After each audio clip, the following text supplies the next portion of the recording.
This is Snowless Rodeling Part 2. What is a Rollenrodel? Well, all it is just a regular old roll with wheels on it. Now you can see the obvious difference. You got the rollers on this one, you have steels on this one. That's for snow, that's for pavement, obviously. So to make a Rollenrodel, all you do is take off the steels and put on a roller rack. There are 20 wheels total, so that's a lot of wheels. But you need that to approximate the performance of the original rodel. They're exactly the same rodel, it's exactly the same frame. This is a Sportrollen, that's a Sportrollen, that's a 115 centimeter length. This is 115 centimeter length. Essentially, they're both the same. Now, one of the other things you'll notice is that the coofing angles are exactly the same on both. And I should point out that these are not the only sleds that can be mounted with rollers. Oftentimes you'll see the racing style with, these are 25-degree coofing, for instance. The racing style can be 45-degree angle coofings. Oftentimes you'll see those as the ones that are mounted with the rollers for summer training. But we're not interested in racing, or if you are, well, go that route if you wish. But what we're interested in here is distance, turning, control, and a whole lot of fun. So with these, I can tell you for sure from personal experience it works just fine. So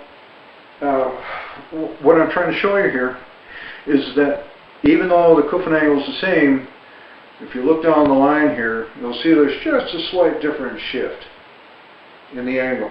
Plus, here's actually a good thing as far as I'm concerned, is that the width, the stance, widens with a Rollenrodel. And in summer, a slide on asphalt is a lot more painful than a slide on snow. So I rather like that bit about stability. Does it influence the handling? I'm sure it probably does, although I have no way to test that. All I can tell you is, if you look at part 1, you'll find that the turning, the responsiveness of this rodel is really responsive. In fact, so responsive that you have to become less enthusiastic about your moves. You have to be more controlled yourself. Don't make any big lunges unless you like drifting, and this will drift. Sometimes that's fun, sometimes it just gets you in trouble.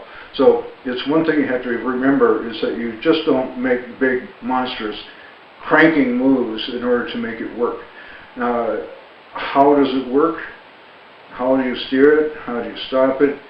It's almost precisely the same as it is on the snow. Once again, the difference is responsiveness. The same shifting in the weight applies, the same braking applies. They're almost identical, and that's why I like it. I purposely got this particular kind because I wanted it to mimic what I do in the winter. And I wanted to experience the fun that I do in the winter when the snow goes away. So now the snow's gone, and I hope to tell you it's gone, except for about, I'm looking across at the mountains, I can see it's probably about 9,000 feet right now, and it's receding quickly. But this guy, I have great hopes for a whole lot of fun. There, that'll give you a better view of what it looks like. It looks just like a standard rodel, Sportrollen in this particular instance, but it just has wheels. Now, the thing that I really like about this is the engineering that's gone into making the roller rack. And you notice here we have fenders. Believe me, that's a good thing. Even though we're on fairly good asphalt out here, you still get little bits of sand and so forth being thrown up. And even back here in the sit spots in the seat, you'll find that you'll find a little pile of sand and maybe little tiny pieces of gravel that fly up and manage to get underneath your rump. So this is a good idea. It's not something you want to take off. I like the fact that there's a bumper here. That's a good thing too. The other point that I want to make is that these rollers these wheels are actually nothing more than inline skate wheels. So they're easy enough to replace. You have a lot of choices in durometer, for instance. If you guys are familiar with longboarding, skateboarding, then you're familiar with durometer. You know what that means. All it means is it's a number that tells you the hardness of the wheel. And there are different formulations of, usually these are made of urethane. There are different formulations of urethane that will help you either stick or slide depending upon what you're after. Now in this case, these are 80 millimeters wide, the wheel in diameter, 80 millimeters wide. Another interesting thing that are parallel between this and skateboarding is that the axle is 8 millimeter. So it's the same bearings that you can use for this, are the same bearings you use for longboarding, which is very handy because in this country we're intimately familiar with skateboarding and longboarding. So bearings are not difficult to find. It's up to you as far as the choice of bearings. They're really nothing special. There's no dedicated bearing for a Rollenrodel. So it's very easy to find a source for the bearings if one goes out on you or they're just getting too old. It's easy enough to replace. It's also easy enough to replace the wheels because we sell inline skates in this country and inline skate wheels, so there's no difficulty there. However, there is an important point. If you look at the profile of the width profile, cross-sectional profile perhaps, of the wheels, you'll probably see that they come to a point almost, not really, or sort of a rounded point up here. That's an important deal. These are hockey profiles, inline skate hockey profile wheels. Well, inline skate hockey profile wheels are what are needed for this because they provide an angle right here that is what you ride on. So as these wear, you can give them a flip and you should be able to take advantage of both sides of the wheel before they're ready to chuck and get a whole new set. And you want to be careful about the use of these wheels. You don't want to burn them out prematurely unless you have plenty of money around, because there are 20 wheels you have to replace, and you might have to replace 20 bearings too, and that can get expensive. So it's something to think about. Let's see, another point. Yes. All right. The attachment's real simple, very elemental. All it is a 8 millimeter bolt. And watch where the washers go on this. You don't want washers on this side. This is holding it in place. Super simple. The usual bit, nothing fancy, righty-tighty, lefty-loosey.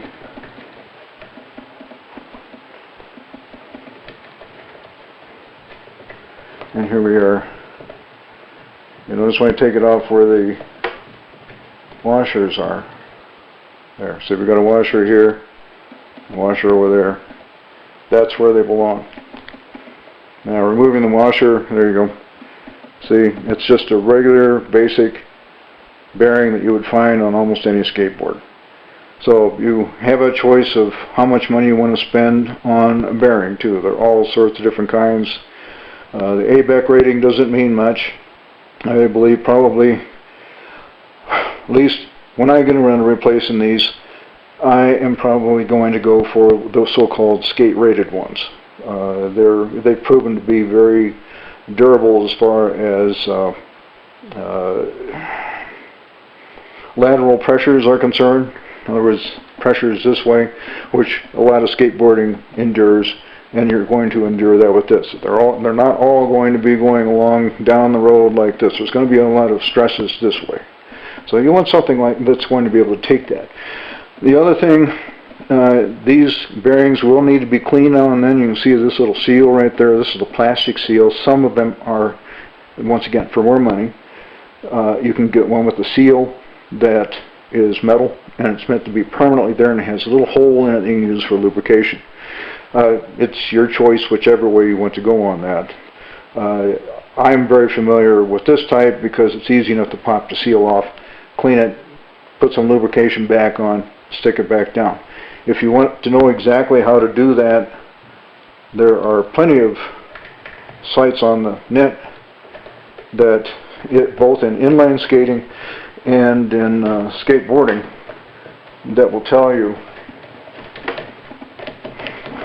how to clean the bearings and replace them, take them out, so on and so on. You notice this screwed in. That's a good thing. There we go. That pretty much puts it in place. There isn't any adjustment this way.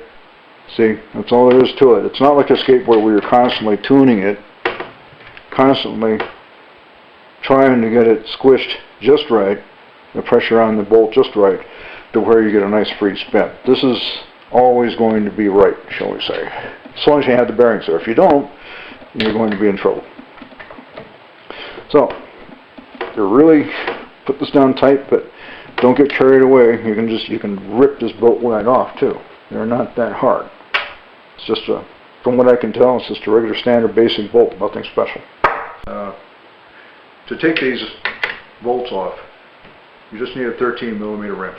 13 millimeter socket will do just fine. That's what I'm saying.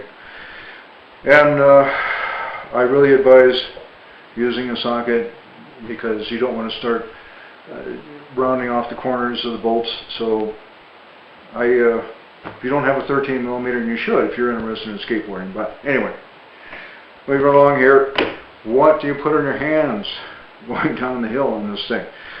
That's really up to you. I'll tell you what I've done so far, and I'll tell you what I'm going to do.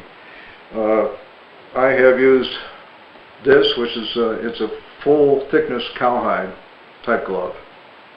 It works, but I can tell you right in here, the heat builds up pretty fast when you put your hand down to help yourself make a turn.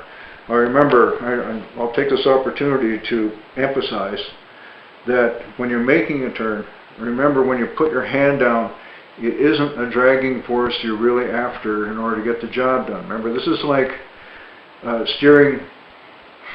It's like steering skis in the snowplow or wedge position.